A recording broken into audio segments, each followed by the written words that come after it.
Alors bonjour, ici François Poisson pour Télécœur. Je suis en compagnie de Marie-Blanche Léraud, qui est l'instigatrice du musée du Petit Deschaillons.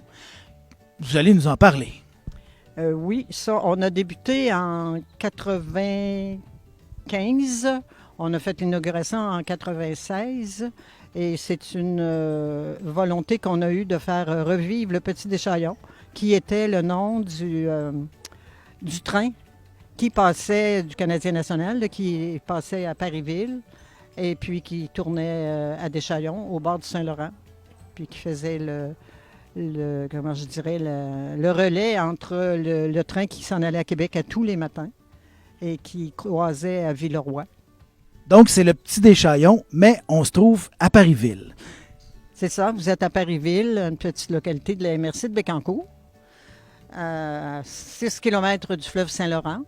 Donc, c'est une belle petite municipalité tranquille pour y vivre et aussi très dynamique dans notre sens parce qu'on ne manque pas d'occasion pour avoir des projets pour transmettre les connaissances d'autrefois.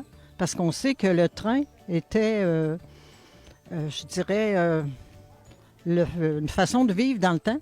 Les gens qui prenaient le train ici, qui s'en allaient travailler à Québec, changeaient de train à Villeroy, puis ça leur coûtait d'ici à Villeroy, qui est à 20 km, ça leur coûtait 10 sous dans ce temps-là. Donc, ça, c'est dans les années 30 peut-être, là. Fait que le lait, les bidons de lait partaient pour la crèmerie à Québec.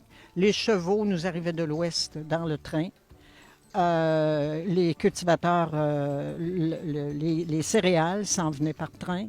Et c'est ce qui est arrivé aussi. Il y avait une meunerie qui est tout près, qui existe encore.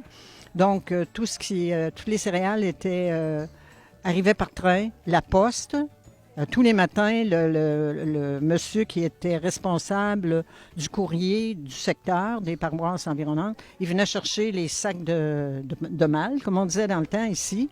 Et c'était aussi, côté social, il y avait un beau petit rassemblement à chaque fois que le train arrivait, à tous les jours. Les gens venaient voir qu'est-ce qui se passait, qu'est-ce qui arrivait par train. Il y avait des gens aussi qui voyageaient à l'ouvrage dans les paroisses voisines par le train.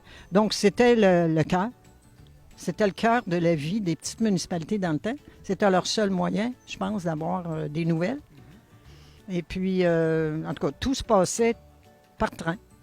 Et puis, le voyagement, les marchandises, les animaux qui nous arrivaient par train, les voyageurs, tout ça. Donc, c'était le cœur de la vie. Là, on voit qu'il y a une section du parcours du train qui a été transformée en piste cyclable. Il y a un cycliste qui est passé à côté de nous. Ça va jusqu'à Fortierville, je crois? Oui, après ça, ça continue. Oui, ça continue jusqu'à l'autre côté de Fortierville. On avait monté un projet en 95 lorsqu'on a fait les préliminaires. Et puis, à un moment donné, les deux municipalités voisines, paroisses et villages, se sont désistés. Mais nous, on a continué quand même parce qu'au départ, c'était un projet qui était subventionné par Hydro-Québec. Lorsqu'ils ont fait des nouvelles lignes d'électricité qui passaient sur les terrains de la MRC de Bécancour, dont nous faisons partie. Donc, on avait eu une subvention au-delà de 400 000 $ pour ça. Et puis à ce moment-là, notre projet se rendait jusqu'à Villeroy, aller rejoindre une autre piste cyclable. À ce moment-là, on a bâti une gare qu'on a transformée en musée.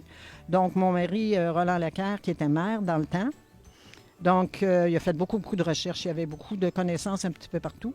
Donc vous avez ici derrière moi un costume du train d'un chef de gare qu'il avait réussi à retrouver par un monsieur qui avait déjà été chef de gare. Donc, les fins de semaine, là, on est vis-à-vis du wagon de queue qui s'appelait dans le temps, on appelait ça une cambus, une cabousse. Donc, c'était les fins de semaine, le train était arrêté. Le chef de gare, il vivait dans cette cabousse-là. Et puis, on appelait ça en bon français, c'était un wagon de queue. Donc, c'était comment je dirais, la résidence du chef de gare. Pas du chef de gare, du chef de train, parce que le chef de gare, lui, il s'occupait du bâtiment. Fait que c'est ça. Donc, on a fait faire une grosse maquette qui nous montre le parcours du Petit Deschaillons, à partir du fleuve Saint-Laurent, Deschaillons, et jusqu'à Villeroy. Et puis, parce qu'il y avait des connexions avec d'autres compagnies. Il y avait la compagnie là, le nom ne me revient pas tout de suite, le Grand Tronc. Le Grand Tronc, il passait lui plus vers les paroisses un petit peu plus en montant vers le sud. Et ça se connectait à un moment donné. Il y avait un wagon avec du charbon dedans, il y avait le wagon, la citerne qui de l'eau et tout ça. Là. Les wagons marchaient au charbon dans le temps. Donc, la gare qu'on a ici avec nous, c'est pas la gare d'origine. Vous avez refait un bâtiment qui est maintenant un local qui est occupé par la FADOC, qui aujourd'hui fait une journée de financement pour justement arranger un peu le local. Mais ce local-là est plein d'artefacts. Donc, la collection du musée se retrouve dans la gare et dans le wagon? Dans le wagon, c'est simplement pour montrer l'intérieur, qu'est-ce que c'était ce genre de résidence-là. Et puis, dans le wagon, non, on n'a pas d'artefacts. Mais vous avez l'intérieur qui est original dans le temps. Un banc de bois là, pour dormir, des armoires avec toutes des, comment je dirais, des compartiments. Dans le temps, ça a des peintes de lait en verre. Donc, pour éviter que ça brasse dans un train un peu. Donc, tout était placé de façon à ce que chaque chose ait sa place. Puis, on avait une petite citerne avec de l'eau. C'est vraiment intéressant. Puis on a reçu aussi beaucoup de groupes scolaires qui venaient visiter. Puis on a organisé des rallyes. Un rallye de la nature, un rallye sur la faune qu'il y a dans le secteur, un rallye sur la flore. Et pour faire connaître aussi le terrain, le côté physique, environnemental. Là. Fait que, en tout cas, l'été, on engageait des étudiants sur des projets. Et puis, en même temps, ben, il y en a là-dedans qui sont venus chercher de l'information pour leurs études.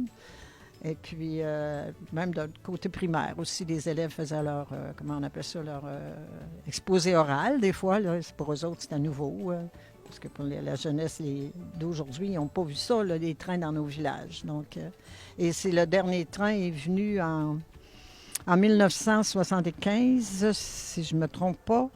Et puis, à partir de Villeroy, il arrivait de reculons parce qu'il n'y avait plus d'endroit pour tourner. Parce qu'il n'allait plus à Deschaillons à ce moment-là parce que le pont avait été incendié. C'était des ponts de bois là, sur la rivière du Chêne, entre Deschaillons et Parisville. Donc, il y avait eu comme un incendie dans la structure en bois. Et puis, ça devenait un petit peu inquiétant de passer là. Donc, à ce moment-là, le train arrêtait ici à Parisville. Et notre gare a brûlé à un moment donné. Donc, c'est pour ça qu'on n'a pas le bâtiment d'origine. Donc, on a essayé de faire quand même une gare qui ressemblait à des gares de ce temps-là. Le modèle qu'on a pris, c'était le modèle de l'ancienne gare de Lister, qui avait un petit peu la même apparence que notre gare. Ben ça a beaucoup de gueule. En tout cas, quel genre d'accès les gens peuvent avoir là, pour justement dans le local ici voir les artefacts que vous avez, peut-être avoir accès au wagon en ce moment, là, 2022? Oui, bien là, étant donné que l'âge d'or reprend la gare comme local, on était dans un autre local avant. Donc, la gare est un peu moins utilisée parce qu'on avait des difficultés à avoir des gens pour servir de guide. Et puis moi, pour ma part, quand je savais qu'il y avait des gens qui appelaient des visiteurs ou des cyclistes qui passent sur la piste. Donc, on m'appelait chez moi. Donc, quand j'avais un groupe, je venais faire un tour parce que moi, j'ai travaillé beaucoup pour cette initiative-là. Puis, je l'ai encore dans le cœur. Et puis, en n'importe quel temps, les gens qui peuvent... donc, la municipalité appelle la municipalité m'appelle, je viens faire un tour. Et puis aussi, étant donné que l'âge d'or a aménagé, on n'a pas fini de s'installer, mais on aménage tranquillement. Donc, on va avoir aussi, les gens vont pouvoir venir n'importe quand, parce que nous, on va avoir les cartes à puce qu'on appelle. Donc, on va organiser un genre d'équipe, là, si on peut, pour savoir qu'il y ait toujours un peu quelqu'un dans les après-midi. Puis, il passe de nombreux cyclistes. Moi, 2 fois le dimanche, je m'en viens ici avec un livre de lecture, je m'assois dans le balançoire, puis... on jase avec le monde, puis je les fais visiter, puis j'aime ça. Moi, je suis une passionnée. Quand je m'embarque dans le coup quelque chose, c'est parce que j'aime ça, puis que je sais que je vais avec une équipe, parce que je n'ai pas fait ça seul. J'avais aussi Ginette Bisaillon, qui était notre secrétaire municipale dans le temps, qui a fait un travail extraordinaire. Et puis, quelques autres membres du comité, donc j'oublie les noms, là. On a rencontré aussi les gens qui avaient vécu dans le temps du train, et puis qui venaient faire le jazzette ici. Mais ils sont décédés maintenant, mais qui ont collaboré. On a dans tout un cahier d'interviews aussi.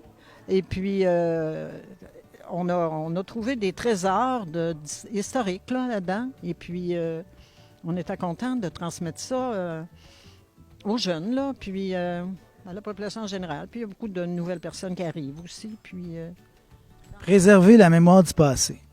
Mais je vous félicite. Donc, vous êtes la personne ressource pour les gens qui voudraient visiter le musée du Petit Deschaillons. Marie-Blanche Léraud, ici même à Parisville. Merci pour cette entrevue. merci, ça me fait plaisir. Bienvenue à tout le monde. Donc, vous avez juste à communiquer avec la municipalité. Donc, ils vont m'appeler, puis je vais venir vous rencontrer, puis vous raconter l'histoire. Alors, le message est lancé. Merci encore.